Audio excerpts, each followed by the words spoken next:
I, Ashley, 27 years old, stood frozen in my parents' kitchen as my father slammed his fist on the table. "Pay up or leave this family, your choice," he growled, ice cold as winter. My mother nodded in silent agreement, despite knowing I had lost my job 3 months ago. The irony burned. I had been paying for my younger brother's entire college education while they vacationed in Cancun. After years of being the responsible child, this betrayal cut deeper than any knife. They had no idea what they had just set in motion. If you're watching from somewhere your family let you down too, hit like and subscribe to follow my journey from family doormat to someone who finally stood up for herself. Growing up as the eldest child in our middle-class suburban home, responsibility was sewn into the fabric of my identity before I even understood the concept. My parents, Thomas and Linda Wilson, made it clear from the beginning that I was expected to set an example for my younger brother Ryan. "Ashley, you're the oldest," became the preamble to every additional chore, every higher expectation, every sacrifice I was expected to make. The contrast in how they treated Ryan couldn't have been more stark. While I worked part-time jobs since age 16 to pay for my own clothes and school activities, Ryan received the latest gaming systems and designer clothes without lifting a finger. When I brought home straight A's, I received a nod of approval. When Ryan managed to avoid failing his classes, my parents threw celebration dinners and proudly announced his improvement to everyone in our extended family. Despite the obvious favoritism, I pushed myself to succeed. I graduated at the top of my class, earned a scholarship to a state university, and landed an impressive job as a financial analyst at Henderson and Partners immediately after college. My starting salary of $68,000 felt like vindication for years of being overlooked in favor of my brother. Finally, I had proven my worth. That's when the requests started. "Ashley, honey, the house needs a new roof. Could you help us out?" Just until tax season. This became Ashley, the second mortgage is killing us, which turned into Ryan got accepted into Westlake University. "But we can't afford the tuition. You're doing so well now." I didn't recognize it as financial manipulation then. I saw it as finally being needed by my family, finally having something they valued. So I paid off their second mortgage, $45,000 that took almost all my savings. I funded Ryan's private education at $32,000 per year, even though he frequently skipped classes to party. I provided loans to my parents ranging from $500 to $1,000 monthly, which they never mentioned repaying. Every time I visited home, my mother would show off something new: kitchen renovations, a big screen TV, landscaping for the backyard. "We're so blessed," she would say, never acknowledging that these blessings came directly from my bank account. I didn't mind as much as I should have. My career was thriving, and I had just been promoted to senior financial analyst with a salary increase to $92,000.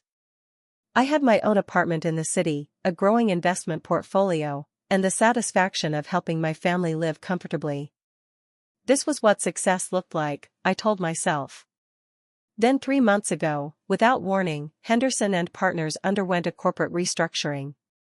My entire department was eliminated in a single afternoon. Despite my excellent performance reviews, I found myself clearing out my desk by 5 p.m., clutching a severance package that would cover expenses for maybe 2 months if I was frugal. The job market for financial analysts had suddenly become competitive as other firms also downsized. Despite sending out countless resumes and attending dozens of interviews, I remained unemployed as weeks turned into months. My emergency fund dwindled alarmingly fast. Then disaster struck again.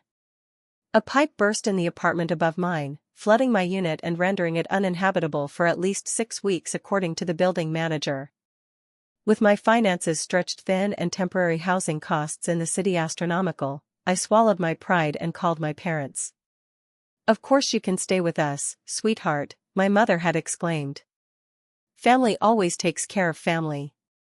Those warm words turned frigid within a week of moving back into my childhood bedroom.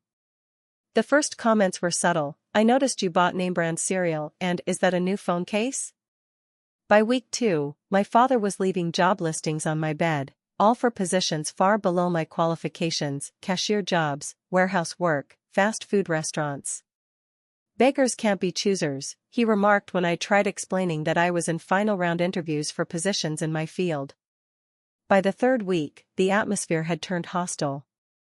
I discovered my parents had purchased a new SUV, a $65,000 vehicle they certainly couldn't afford on my father's postal worker salary and my mother's part-time bookkeeping income. When I asked about it, my father muttered something about deserving some luxury at our age, before changing the subject. The first true betrayal came when my cousin Jessica called. "Ashley, are you okay? I heard you were refusing to help your parents with their bills even though you're living there rent-free." My blood ran cold as Jessica explained that my mother had told the entire extended family that I was being selfish and ungrateful, portraying me as a financial burden rather than the person who had kept their household afloat for 5 years. That night, I cried myself to sleep, feeling more alone than I ever had in my life. The family I had sacrificed so much for had not only abandoned me in my time of need but were actively turning others against me. Little did I know, this was just the beginning of the betrayals to come. The confrontation that changed everything happened on a Sunday morning. I had been living at my parents' house for exactly 1 month, and the tension had been building like pressure in a sealed container. I came downstairs to find both my parents sitting at the kitchen table, my father's face set in grim lines, my mother's lips pressed thin. "Sit down, Ashley," my father said, his voice eerily calm. "We need to talk about your situation." I took a seat, already feeling my heart rate accelerate. My father slid a piece of paper across the table, a handwritten list of expenses with my name at the top. Room and board, $800 per month. Utilities, $200. Food, $300, he read aloud, pointing at each item. "You've been here 4 weeks without contributing a single dollar to this household. Dad, I told you my situation. I'm in the final stages of interviewing at Brookfield Financial. They said they'll make a decision by Wednesday." My voice sounded small even to my own ears. My mother sniffed dismissively. "Meanwhile, we're expected to support a grown woman. When we were your age, we had a mortgage and a toddler. I've supported this family for years," I reminded them, feeling heat rise in my cheeks. "I paid off your second mortgage. I've been paying for Ryan's college. I helped you when the car broke down, when you wanted to renovate the kitchen, when dash." "That was then," my father interrupted harshly. "Family helps family when they can. You could, so you did. Now you can't, so what good are you to this family?" His words struck me like a physical blow. What good was I to the family?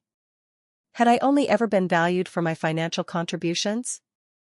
"I just need a little more time," I pleaded. "My apartment will be repaired in 2 weeks, and I have promising job prospects."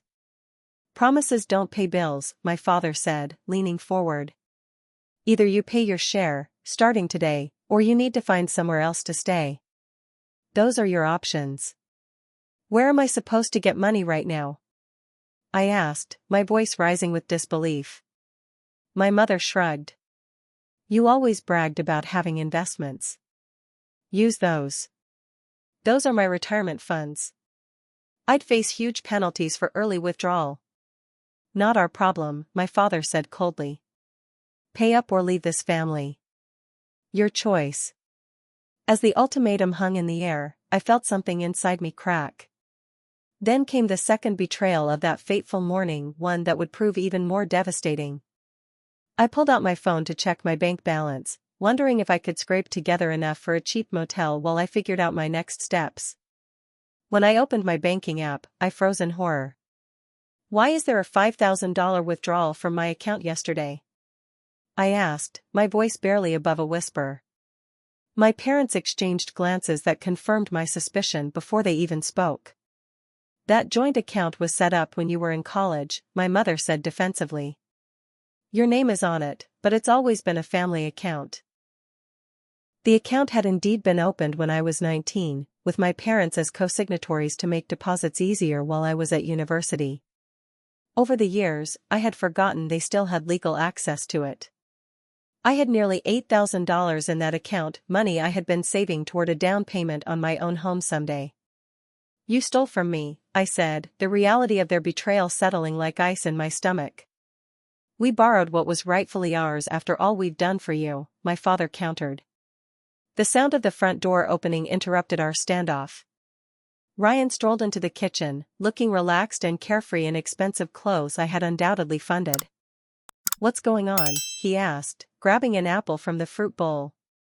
Your sister is having a tantrum because we're asking her to contribute to the household, my mother explained. Ryan looked at me with a mixture of pity and contempt that felt like a knife twisting in my chest. Seriously, Ash? Mom and Dad have done everything for us. I've been paying your college tuition for 3 years, I reminded him, disbelief coloring my tone. Ryan glanced at our parents before responding. Yeah, well, that was your choice. Nobody forced you. Something about his phrasing struck me as odd. What do you mean was? I'm still paying your tuition. The fall semester payment went through last month. A look passed between Ryan and my parents, a look that told me everything I needed to know before the truth came tumbling out. I got a full scholarship after my first year, Ryan admitted with a shrug. Academic achievement. The room spun around me as the implications sank in. But I've been sending $32,000 a year for tuition that wasn't needed? We put it to good use, my father said, not a trace of shame in his voice. College expenses aren't just tuition. There's room and board, books, activities.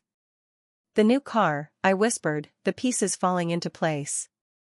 The kitchen renovation. The vacations. That was all my money. Money you told me was for Ryan's education. No one denied it. In that moment of clarity, I realized I was looking at 3 strangers wearing the faces of people I had loved and trusted my entire life. Tears burned behind my eyes, but I refused to let them fall. I would not give them the satisfaction of seeing me break.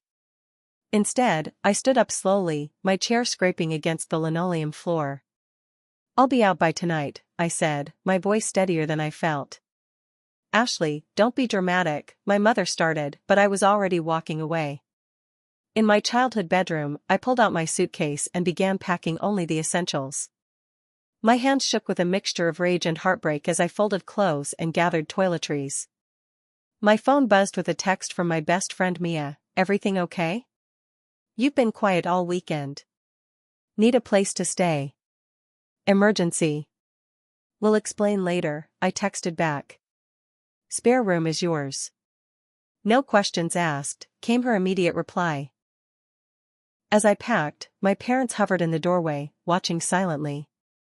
My mother occasionally making small huffing sounds of disapproval. When I had filled my suitcase with as much as it could hold, my father spoke again. The house key, he said, holding out his hand. I removed it from my keychain and placed it in his palm. And anything we ever gave you should stay here, my mother added. Those clothes, that jewelry, those books, they were gifts from us. I stared at her in disbelief. You want me to strip naked and leave with nothing? Don't be crude, she snapped. Just remember what's yours and what isn't. I zipped my suitcase closed with a finality that felt symbolic. Believe me, I said quietly, I know exactly what's mine now. And what isn't.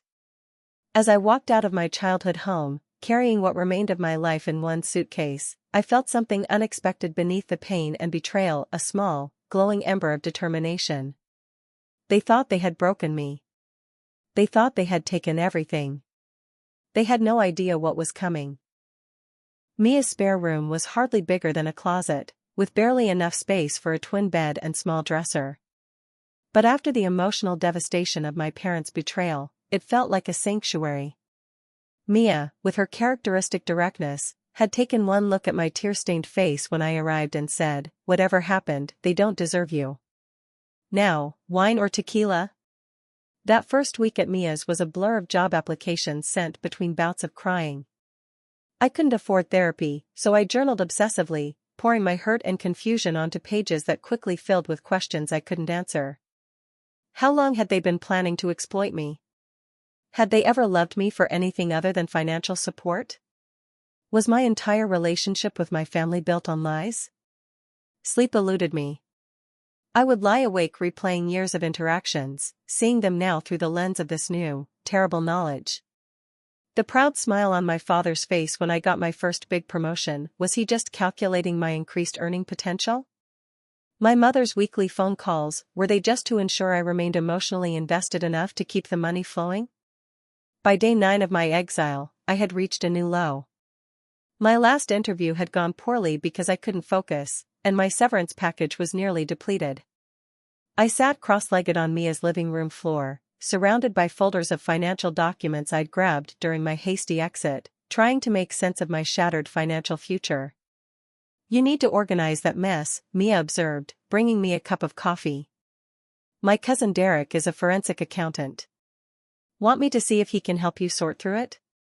I nodded gratefully, not realizing the suggestion would become the first step on my path to reclaiming power. While waiting to hear back from Mia's cousin, I began methodically organizing every financial document I had. Bank statements, tax returns, receipts, email confirmations of transfers, anything that might help me understand the full scope of what had happened. And that's when I discovered the first secret. Among my grandmother's papers, I had been the executor of her will when she passed 3 years earlier. I found a deed to her house, with my parents' names on it. This made no sense. My grandmother had explicitly told me she was leaving her house to me, knowing I had dreams of renovating the charming Victorian where I had spent so many happy childhood summers. I dug deeper and found a letter from my grandmother to her lawyer, dated just 2 months before her death, stating her clear intention to leave the property to me. Yet somehow the deed had my parents listed as owners. Had they manipulated my grandmother on her deathbed? Forged documents? The questions multiplied, fueling a growing sense that this betrayal went far deeper than I had initially realized. The next revelation came when I found loan documents showing my parents had taken out a $120,000 home equity line of credit against my grandmother's house shortly after her death. The money had disappeared into accounts I couldn't trace. Then I found the bank statements for Ryan's college fund, an account I had been depositing into monthly for 3 years. As I suspected, withdrawals from this account coincided perfectly with my parents' luxury purchases: a $12,000 vacation to Europe, a $22,000 kitchen renovation, the down payment on their new SUV. Most devastating of all, I discovered carbon copies of tax returns showing my parents had been claiming my charitable donations as their own for years, significantly reducing their tax burden while I paid the full amount owed on my income. By the time Derek, Mia's cousin, arrived that weekend to help me make sense of the documents, I had compiled a damning catalog of financial exploitation that made even this seasoned forensic accountant raise his eyebrows. "This is methodical," he said, reviewing my organized files. "You're looking at financial fraud, tax fraud, possible elder abuse regarding your grandmother's property, and potentially identity theft if they used your information without consent. Can I prove any of it?" I asked, hope and anxiety warring within me. "Some of it, definitely," Derek confirmed, pointing to specific documents. "The grandmother's house situation needs legal expertise. You should talk to an attorney who specializes in estate disputes and family financial fraud." That same day, the third betrayal revelation hit me like a thunderbolt. My phone rang with a call from my Aunt Patricia, my mother's sister. "Ashley, what's this I'm hearing about you stealing money from your parents?" she demanded without preamble. My stomach dropped. "What are you talking about?" "Your mother is telling everyone you took out credit cards in their names and maxed them out before disappearing. She says they might have to sell the house because of you."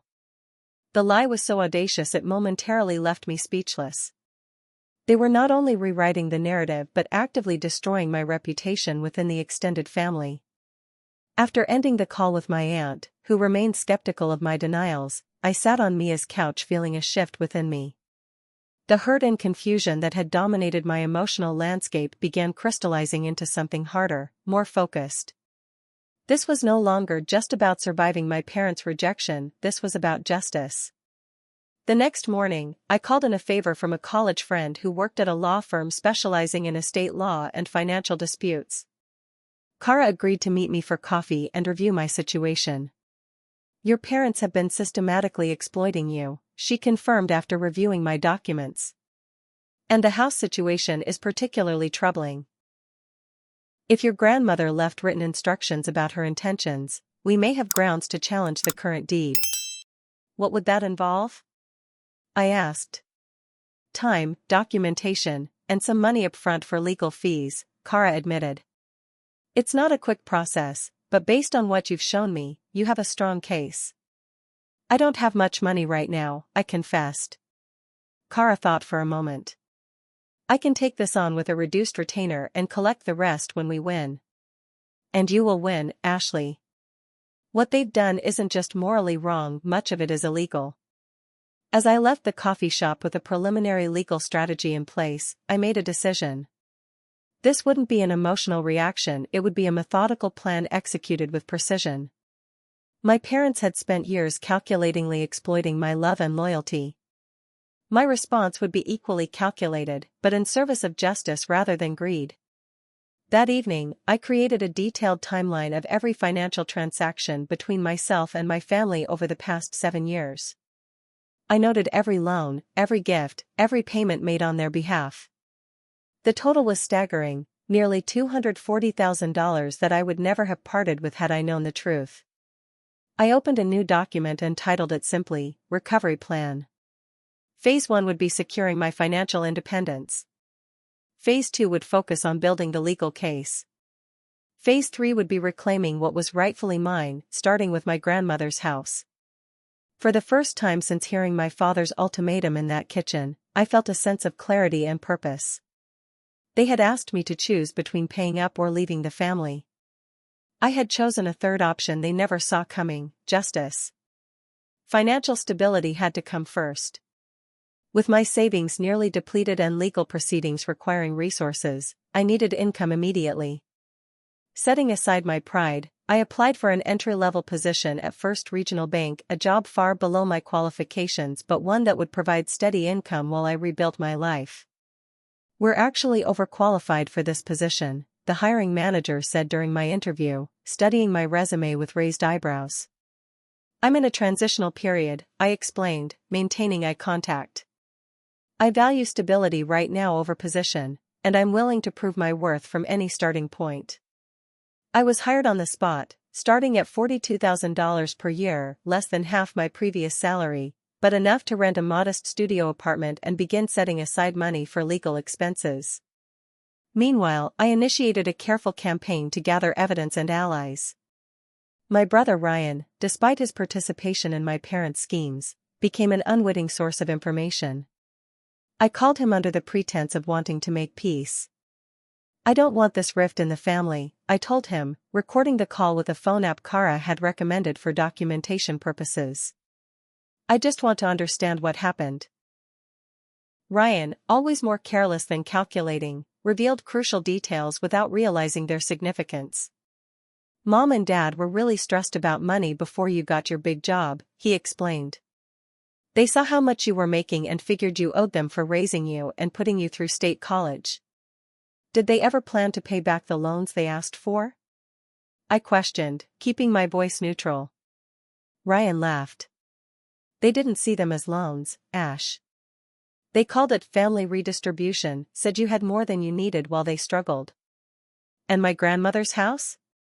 Did they talk about that? There was a pause. You know about that? When I didn't respond, he continued reluctantly. They convinced Grandma you were too busy with your city life to want her old house. Said it would be a burden on you. Each conversation with Ryan yielded more pieces of the puzzle, which I meticulously documented and added to my growing file.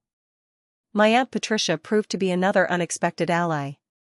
After our initial confrontational call, I decided to take a risk and invite her to meet me for lunch, bringing copies of key financial documents. I want you to see for yourself, I told her, spreading bank statements showing transfers to my parents alongside their purchase receipts. I've supported them for years. They took advantage of me when I lost my job. Aunt Patricia examined the evidence in silence, her expression growing increasingly troubled. Your mother and I had a falling out years ago, she finally admitted. She borrowed money for Ryan's private high school tuition and never paid it back. When I asked about it, she spread rumors in the family that I had gambling problems and had asked her for loans. The pattern was familiar, almost identical to what they were now doing to me. "There's something else you should know," Aunt Patricia continued, opening her purse to remove a folded piece of paper. "Your grandmother gave me this before she died." I didn't understand its significance until now. It was an email printout from my grandmother to her lawyer, explicitly stating her intention that her house go to me. "Linda and Thomas are pressuring me to change my will," she had written. "Please ensure my original wishes are respected regardless of any documents they may present later." This was the smoking gun I needed, proof that my grandmother's intentions had been subverted. "She gave me this because she didn't trust your parents," Aunt Patricia explained. "I should have shown you sooner, but after she died, your mother told me you'd agreed to let them have the house because you didn't want the maintenance responsibilities." Another lie exposed. I carefully added this critical document to my evidence file. Through public record searches, I discovered something alarming. My parents had listed my grandmother's house for sale with a real estate agent. They were planning to liquidate the property before I could take legal action. This discovery accelerated my timeline. Kara filed an emergency injunction to prevent the sale while we prepared the larger case. The fourth betrayal revelation came from an unexpected source, my grandmother's best friend, Eleanor, who reached out after hearing about the family conflict. "Your grandmother wanted you to have her jewelry collection," Eleanor told me over tea at her retirement community apartment. "She told me she had given you a letter explaining where everything was hidden in the house. Special pieces from your great-grandmother, diamonds from your grandfather." "I never received any letter," I said, my heart sinking. "She told me she left it with your mother to give to you after the funeral," Eleanor said. "She was too weak to give it directly at that point. My mother had intercepted my inheritance, taking pieces that held not just monetary value but irreplaceable sentimental worth." The deception felt bottomless. With Derek's forensic accounting expertise, we constructed a comprehensive financial history documenting every aspect of my parents' exploitation. Kara used this to build a three-pronged legal case, contesting the ownership of my grandmother's house, demanding repayment of loans that had been misrepresented, and addressing the tax fraud committed using my financial information. The dossier we created was methodically organized by type of financial abuse. Misappropriation of funds intended for Ryan's education. Unauthorized use of joint bank accounts. Tax fraud using my charitable contributions. Elder abuse in manipulating my grandmother. Theft of inheritance items. Defamation and spreading false claims about me stealing from them. While the legal preparations advanced, I achieved a small but significant victory. The court granted our injunction, preventing my parents from selling my grandmother's house. When they received the legal notice, the reaction was immediate and explosive. My phone lit up with angry texts and voicemails from both parents. "How dare you involve lawyers in family business," my father raged in one message. "After everything we've done for you. You'll regret this," my mother threatened in another. "No one will believe you over us." I saved every message without responding, adding them to the evidence file where they served as further documentation of their intimidation tactics. With careful strategy, I began reaching out to key family members with selected evidence that would counter my parents' narrative. I didn't share everything, just enough to cast doubt on the stories they were spreading. To my Uncle James, I sent copies of checks I had written for my parents' mortgage payments. To my cousin Jennifer, who had children applying to college, I provided documentation of the money I had contributed to Ryan's education and evidence of his actual scholarship. Slowly, the extended family's perception began shifting.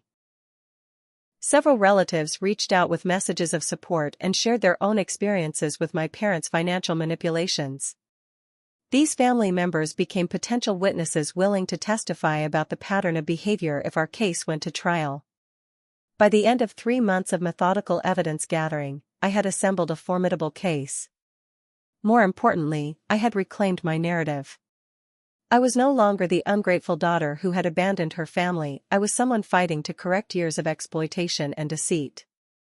The foundation was laid. The evidence was secured. The allies were in place. It was time to move to the next phase, direct confrontation.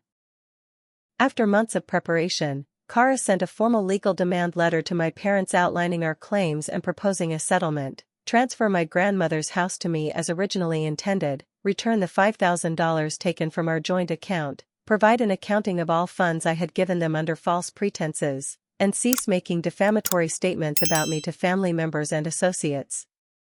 The letter gave them 2 weeks to respond before we would file formal legal proceedings.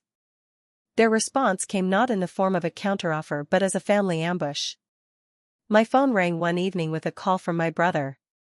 "Mom and Dad are hosting a family meeting on Sunday," Ryan said, his voice tense. "They want everyone to hear their side before things get ugly with lawyers. They're asking you to come." "Who's everyone?" I asked cautiously. "Aunt Patricia, Uncle James and his wife, Grandpa Joe, cousins Jennifer and Mark, a few others," he replied. "Mom says it's a chance to talk things through before the family gets torn apart." I consulted with Kara immediately after the call. "It's a trap," she warned. "They're trying to pressure you through family intervention. You don't have to go." "But if I don't show up, they control the narrative," I pointed out. "They'll paint me as unreasonable and afraid to face them." After careful consideration, we developed a strategy for the meeting. I would attend but come prepared with copies of key documents and recordings. Kara would accompany me as moral support, her legal expertise and unspoken presence in the room. Sunday arrived with a knot of anxiety in my stomach. As Mia drove us to my parents' house, I rehearsed the points I needed to make without letting emotion override reason. "Remember," Kara advised from the back seat, "don't let them derail you with emotional appeals or accusations. Stick to the facts. We have the evidence on our side."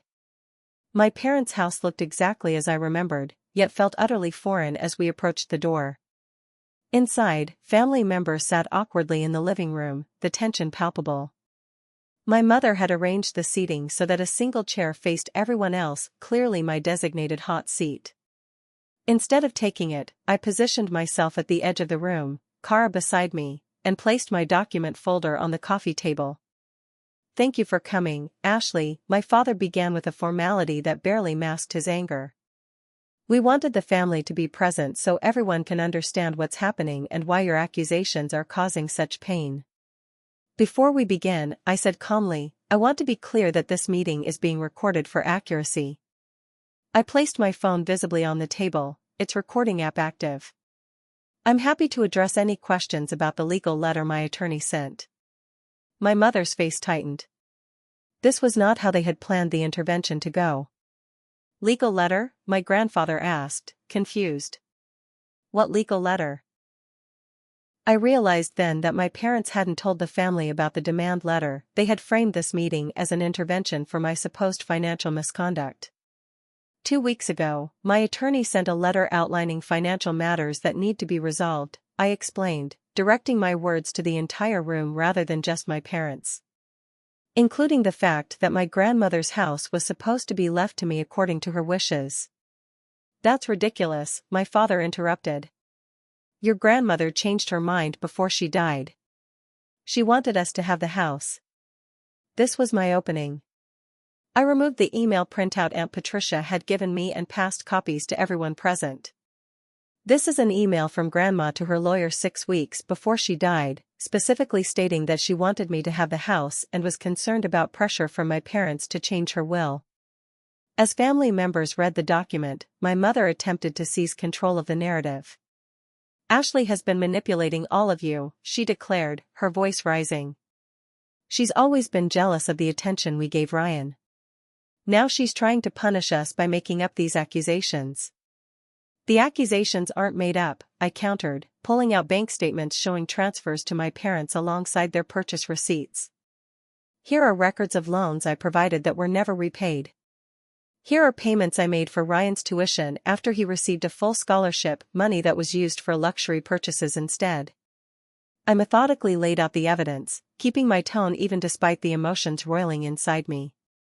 Some family members looked shocked, others uncomfortable. My grandfather studied each document with growing concern.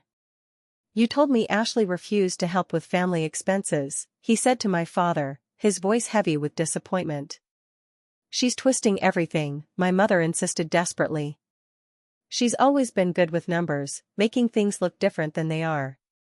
"The numbers speak for themselves," I replied, handing out copies of my grandmother's original will that Kara had obtained from the lawyer's archives. "Just like this will speaks to her true intentions." The meeting continued for nearly 2 hours as I presented evidence and answered questions from increasingly troubled family members. My parents alternated between defensive accusations and attempts to appeal to family loyalty. "This isn't how we raised you," my mother said tearfully at one point. "Dragging family problems into public view, involving lawyers." "You raised me to stand up for myself," I responded quietly. "That's what I'm doing." By the end of the confrontation, the family was clearly divided. Some, like Aunt Patricia and my grandfather, openly expressed support for my position. Others remained uncertain, caught between the evidence I had presented and lifelong relationships with my parents. As people began to leave, my mother made a last desperate attempt to salvage their position. "Ashley manipulated her grandmother just like she's manipulating all of you," she declared. Mom was confused toward the end. "Ashley took advantage of that to try to get the house." It was a cruel accusation that struck at a cherished relationship. Before I could respond, my grandfather stood up, his face flushed with anger. "My wife was clear-minded until her final week," he said firmly. "And she adored Ashley. I believe these documents reflect her true wishes." This public support from my grandmother's husband was a significant victory, but my parents weren't finished fighting. The setback came 3 days later when Kara called with troubling news. "The original signed copy of your grandmother's will is missing from the law firm's files," she reported grimly. "They have digital scans of most pages, but not the signature page. Without that, challenging the deed transfer becomes more difficult."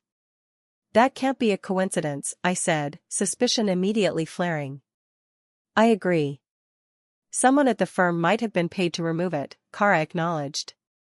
"We're launching an internal investigation, but it complicates our case." This obstacle was followed by a wave of social media harassment from Ryan's college friends, who began leaving comments on my professional profiles calling me a family destroyer and money-hungry fraud. The coordinated nature of the attacks suggested my brother was actively participating in a smear campaign. Then came a crushing professional disappointment. The job opportunity at Brookfield Financial, the position I had been in final rounds for when my parents delivered their ultimatum, suddenly evaporated. "We've decided to go with another candidate," the hiring manager informed me by phone, sounding uncomfortable. "We received some concerning information about your personal situation that suggests potential instability." When I pressed for details, she reluctantly admitted that someone claiming to be a family member had contacted them with warnings about my history of financial disputes and emotional problems. The systematic attempts to destroy both my personal reputation and professional prospects left me reeling. For a brief, dark moment, I questioned whether pursuing justice was worth the cost. That evening, sitting in my tiny studio apartment with its second-hand furniture and bare walls, I called Mia in tears. "They're winning," I admitted, exhaustion seeping into every word. "They're poisoning my reputation, blocking my career opportunities, and now even the legal evidence is disappearing." "They're fighting dirty because they're scared," Mia countered fiercely. "You've exposed them, Ashley. Remember what this is about, not just the money or even the house, but standing up to people who exploited your love and generosity for years." She was right, of course. Backing down now would mean allowing them to continue their pattern of exploitation with others, perhaps even my own children someday if I had them. The stakes were too high for surrender. The final blow in this difficult period came when my parents filed a countersuit claiming I owed them over $100,000 for parental investment, essentially billing me for raising me. The legal filing included itemized expenses for my childhood food, clothing, education, and even emotional labor with assigned dollar values. The audacity of the countersuit would have been almost laughable if it weren't so hurtful. More worrying was the financial burden of fighting these new legal battles while my own resources dwindled. During a strategy meeting with Kara, I voiced my growing concern. They're trying to outlast me financially. They know I'm working an entry-level job while paying legal fees. Kara nodded grimly. It's a common tactic. They're hoping you'll settle just to end the drain on your resources. What happens if we can't find the original will? I asked, facing the possibility that my grandmother's house, the centerpiece of our case, might remain in my parents' possession. We adjust our strategy, Kara replied. The house is important, but it's not the only issue. The financial fraud, the tax implications, the defamation, we can still pursue those claims. As I left the meeting, I received an alarming text from Aunt Patricia. Your parents are selling off furniture from your grandmother's house. They've called an estate liquidator. They were racing to convert assets to cash before the legal system could stop them. Time was running out, and I needed to accelerate my plans before everything disappeared. That night, I made a decision. This wasn't just about recovery anymore, it was about creating consequences significant enough to end the cycle of exploitation permanently. It was time to go on the offensive. My position at First Regional Bank proved unexpectedly valuable in ways beyond the steady paycheck. During employee training, I participated in a workshop on detecting financial fraud, where I met Veronica, a senior fraud investigator who took an interest in my quick grasp of complex financial schemes. You understand these patterns better than most new hires, she remarked during a lunch break. I have some personal experience with financial manipulation, I admitted cautiously. Something in my tone must have signaled the depth of the story because Veronica offered her business card. If you ever want to talk about that personal experience, my door is open. Sometimes professional advice can help with personal matters. 2 days later, I was sitting in Veronica's office after hours, laying out my situation while she took notes with increasing interest. What your parents did crosses several legal boundaries, she confirmed. The tax fraud alone could trigger significant penalties. And I might be able to help you trace those missing funds from your grandmother's house equity loan. With Veronica's expert guidance, I began learning sophisticated forensic accounting techniques. She showed me how to follow money trails through seemingly unrelated accounts, how to document financial patterns in court-admissible ways, and how to identify hidden assets. Knowledge is power in financial disputes, she advised. Especially when you're up against people who think they've covered their tracks. This new expertise coincided with a breakthrough from Aunt Patricia. While clearing out old emails, she discovered she had been copied on the original correspondence between my grandmother and her lawyer, including attachments of the will before it was printed for signature. It's not the signed original, Kara cautioned when I forwarded the emails to her. But it conclusively demonstrates your grandmother's intentions, especially combined with the other evidence we've gathered. The case was rebuilding momentum when the fifth betrayal revelation emerged through an unexpected channel. A junior clerk at my parents' bank, coincidentally a childhood friend, reached out through social media. Ashley, I'm not supposed to say anything, but I saw something at work you should know about. Your signature is on loan applications I processed last year, but the handwriting doesn't match other documents I've seen from you.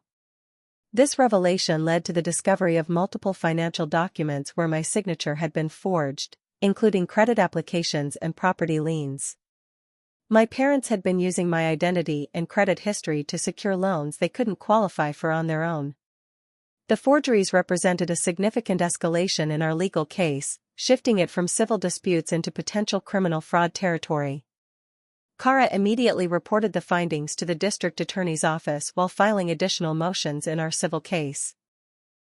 With this new evidence in hand, I made a strategic decision to inform key members of my parents' social circle about selected aspects of the situation. I didn't broadcast accusations widely but instead reached out to a few influential community members with carefully documented facts. I'm sharing this with you in confidence, I told my father's church friend who served on the finance committee. I have concerns about financial practices that might affect others in the community. The approach was measured and factual, focused on protection rather than vengeance. Nevertheless, the effect was powerful. Within weeks, invitations to my parents' previously frequent dinner parties dried up. My father was quietly asked to step down from the church financial committee. Community Bridge Club members found excuses not to fill my mother's table. Their social standing, built partially on the image of generosity funded by my money, began crumbling as the truth emerged. People weren't just disapproving of their treatment of me, they were worried about being potential targets themselves. In this shifting landscape, my brother Ryan reached out unexpectedly, asking to meet at a coffee shop far from our parents' neighborhood. "They're freaking out," he reported, looking more haggard than I'd ever seen him. "Dad's talking about moving to Florida, changing their phone numbers, starting over somewhere else. Running won't solve their legal problems," I pointed out. Ryan nodded, fidgeting with his coffee cup. "They're talking about blaming everything on me. Dad said since I was the one who got the scholarship while they kept taking your tuition money, they could claim I orchestrated the whole thing." The revelation didn't surprise me as much as it should have. "They're turning on you now that you're no longer useful to their narrative." "I didn't know how bad it was, Ashley," Ryan said, his voice cracking. "I knew they favored me, and I knew they were taking your money, but I didn't understand the whole picture until the family meeting." I studied my brother's face, seeing genuine regret alongside the fear of becoming their next victim. "What do you want, Ryan?" "I want out," he admitted. "And I want to make things right. I have information about accounts you don't know about, conversations I overheard. I'll testify about what they told me to say, how they coached me to act around you. You understand this might mean serious legal consequences for them?" Ryan nodded slowly. "They've hurt enough people. It needs to stop." We negotiated terms. In exchange for his full cooperation and testimony, I wouldn't pursue claims against him for his role in the deception. By the end of our 3-hour conversation, I had pages of notes about hidden accounts, conversations with lawyers about my grandmother's will, and plans they had discussed for liquidating assets if legal pressure increased. With Ryan's information bolstering our case, Kara advised me we were in a strong position to file the expanded lawsuit encompassing all aspects of the financial exploitation. The court date was set for 3 weeks out sooner than expected due to the evidence of ongoing asset liquidation. My parents, suddenly realizing the strength of our position, made their first settlement offer. They would transfer a 25% ownership stake in my grandmother's house to me and repay the $5,000 taken from our joint account, in exchange for dropping all other claims. "It's insulting," Kara said when we reviewed the offer. "They're offering a fraction of what they took, ignoring the tax fraud, forgeries, and defamation." I agreed to reject the offer, countering with our original demands plus additional compensation for the professional opportunities one had lost due to their interference. As we prepared for court, an anonymous tip arrived through Kara's office. Information about an offshore account in my parents' names, opened shortly after they received the first legal letter. Bank records showed transfers totaling nearly $180,000, likely proceeds from selling my grandmother's antiques and liquidating other assets. "This is exactly what we needed," Kara said triumphantly. "Evidence of bad faith asset transfers ahead of legal proceedings is taken very seriously by judges." We added this information to our comprehensive documentation package, creating a timeline showing the systematic pattern of exploitation followed by deliberate attempts to hide assets once exposed. The night before our court date, my parents made a final desperate attempt to derail the proceedings. They appeared unannounced at my studio apartment, my mother in tears, my father assuming the concerned, reasonable tone he had always used to manipulate me. "We're still your parents, Ashley," he said, standing in my doorway. "Do you really want to drag your family through court? What will people think?" "They'll think you shouldn't have stolen from your daughter," I replied calmly. "They'll think you shouldn't have forged my signature or lied about my grandmother's will." "We made mistakes," my mother admitted tearfully. "But this legal battle is destroying our lives.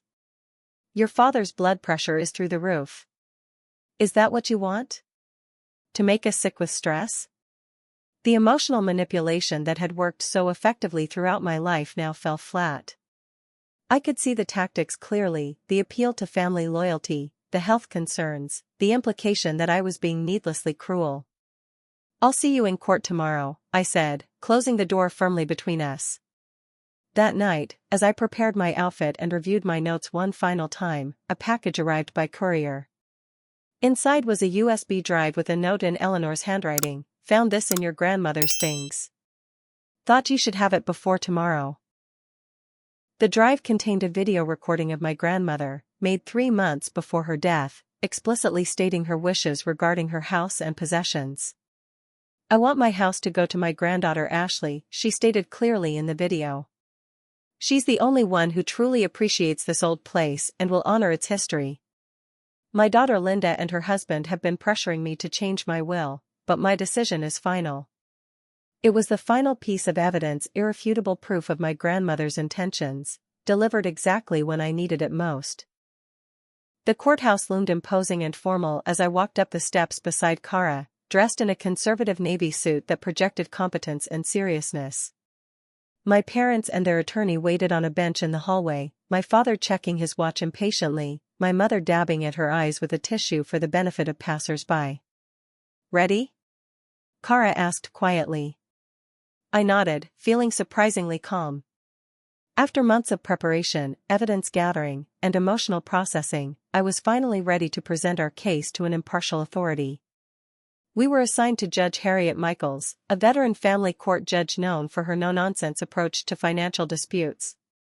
Her courtroom was run with military precision, facts prioritized over emotional appeals. When our case was called, I watched my parents transform before my eyes, my father's impatient demeanor replaced by concerned fatherly dignity, my mother's theatrical sniffles giving way to wounded maternal grace. They had played these roles their entire lives, and they performed them well. Their attorney presented them as devoted parents confused by their daughter's vindictive attack on family harmony. He painted a picture of generational misunderstandings and an ungrateful child unwilling to recognize parental sacrifice. When Kara began our presentation, she took a different approach, methodical, evidence-based, and utterly devastating. Starting with the timeline of financial transactions, she walked through years of systematic exploitation, building to the more serious fraud allegations. The shift in the courtroom atmosphere was palpable when she introduced my grandmother's video testimony. My mother's sharp intake of breath was audible as her own mother's voice filled the courtroom, clearly contradicting everything they had claimed about her intentions. "The defendants actively subverted the deceased's wishes," Kara stated after the video ended. "Then liquidated assets when they realized they might be held accountable. The evidence of the offshore account proved particularly damaging." Judge Michaels interrupted my parents' attorney midway through his explanation. "Am I understanding correctly that your clients transferred nearly $180,000 to an offshore account after receiving notice of pending litigation?" she asked, her tone making clear the seriousness of such actions. Their attorney stumbled through a weak justification about protecting family assets during a difficult time. Judge Michaels was unimpressed. "That's not how our legal system works, counselor." By the time Ryan testified about his parents' coordinated efforts to exploit my financial support and conceal their actions, my parents' carefully constructed facade had crumbled entirely. They sat slumped at their table, avoiding eye contact with the judge and the family members who had come to observe the proceedings. After 4 hours of testimony and evidence presentation, Judge Michaels delivered her ruling with measured but unmistakable disapproval of my parents' conduct.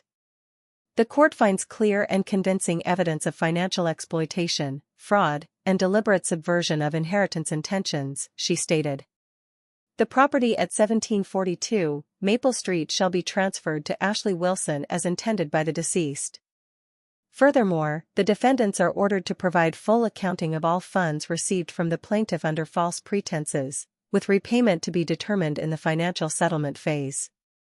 She further ordered a freeze on my parents' known assets pending the final settlement, specifically referencing the offshore transfers as evidence of bad faith. "This court takes a very dim view of parents who exploit their children's financial generosity and emotional loyalty," she concluded.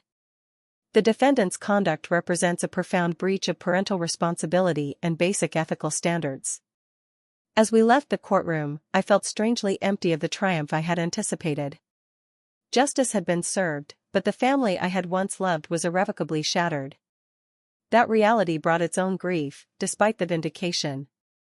In the weeks that followed, several family members reached out to apologize for not seeing through my parents' deceptions earlier. Uncle James invited me to Sunday dinner, making clear that my parents would not be present. Cousins who had been distant reconnected, often sharing their own stories of financial manipulation they had experienced but never fully acknowledged. My brother Ryan faced his own journey of accountability. While our relationship would never return to innocent simplicity, his willingness to testify had created the possibility of eventual reconciliation.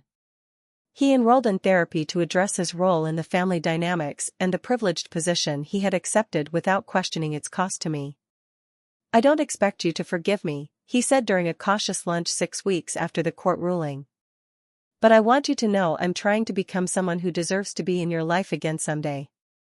My parents, predictably, faced significant social consequences beyond the legal judgment. Friends distanced themselves as the details became known. My father was asked to step down from his positions in community organizations. Their carefully cultivated image of respectability had been permanently tarnished. Through a mutual acquaintance, I learned they were telling anyone who would listen that I had manipulated the legal system with false claims. Few believed them now that the pattern had been exposed. Meanwhile, my professional life took an unexpected positive turn. A senior manager from Brookfield Financial who had heard about my case through industry connections reached out with a surprising offer. "We need someone with expertise in detecting financial fraud patterns for our new compliance division," she explained during our meeting. "Your personal experience combined with your professional background makes you uniquely qualified." The position came with a salary higher than my previous role as a financial analyst and the opportunity to help others recognize and avoid exploitation. I accepted immediately, feeling a sense of purpose emerging from the pain of my experience. 3 months after the court ruling, I finally entered my grandmother's house, now legally mine, with the keys provided by the court officer. Walking through the familiar rooms, I ran my fingers over the banisters she had proudly polished each week, breathed in the faint scent of her rose sachets that somehow lingered in the linen closets. In the attic, I discovered a hidden blessing. My grandmother had concealed a chest containing family photographs, journals, and the jewelry collection Eleanor had mentioned. A sealed envelope addressed to me contained a letter written in my grandmother's distinctive handwriting. "My dearest Ashley," it began. "If you're reading this, I'm no longer here to protect you from certain truths about our family. Your mother has always resented your independence and strength, qualities I cherished in you but which reminded her too much of her own failures of character. I've hidden these treasures knowing they might be the only pieces of your inheritance to survive the storm that may come after my passing. Remember that true wealth lives in your brilliant mind and generous heart, gifts no one can ever take from you." The letter brought both tears and healing, confirmation that my grandmother had seen clearly what I had been blind to for so many years. As I settled into ownership of the Victorian house, I began the renovations my grandmother and I had once planned together. Each improvement honored her memory while creating a home that represented my new beginning. I established firm boundaries with my parents, who eventually attempted to reconcile once the financial dust settled. Their initial overtures came in the form of holiday cards with no mention of the court case, as though we might simply reset to a comfortable fiction. When they finally appeared on my doorstep 6 months after the ruling, their approach had shifted from hostility to a sad attempt at manipulation through guilt. "We're still family, Ashley," my mother said, attempting to step inside without invitation. "Families forgive each other." "My family is made up of people who respect me," I replied calmly, remaining in the doorway. "People who value me for more than what I can give them." "We've learned our lesson," my father insisted. "We've changed." Then came the revealing request: "We're having some financial difficulties since the judgment. Just a small loan until we get back on our feet. Some patterns never change." I closed the door gently but firmly, understanding that true reconciliation would likely never be possible with people incapable of genuine remorse. Instead, I focused on building a chosen family of loyal friends and the relatives who had stood by me through the ordeal. The first Thanksgiving in my grandmother's house was filled with Mia and her husband, Aunt Patricia, Uncle James and his family, and even Ryan, tentatively finding his place in this reconfigured family structure. As we sat around the table my grandmother had loved, I felt her presence in the carefully preserved details of the home she had wanted me to have. The journey from betrayal to this moment had been painful beyond description, but it had forged in me a strength and clarity I might never have discovered otherwise. I had learned to recognize my worth beyond what I could provide to others. I had discovered the courage to stand firm against manipulation disguised as love. Most importantly, I had broken a generational pattern of exploitation that might otherwise have continued indefinitely. Sometimes choosing yourself isn't selfish, it's the only way to stop cycles of harm that damage everyone they touch. Standing up doesn't always mean walking away, but it always means establishing boundaries that protect your dignity and worth. If you're watching this and recognize patterns from your own family, remember that love should lift you up, not drain you dry.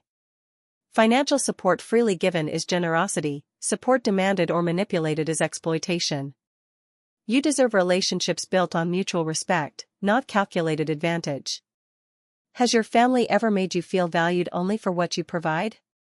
Share your experience in the comments. If my story helped you recognize unhealthy patterns in your own relationships, please like and subscribe for more content about setting boundaries and building healthier connections. Thank you for witnessing my journey, and remember, your worth is never measured by what you give, but by who you are.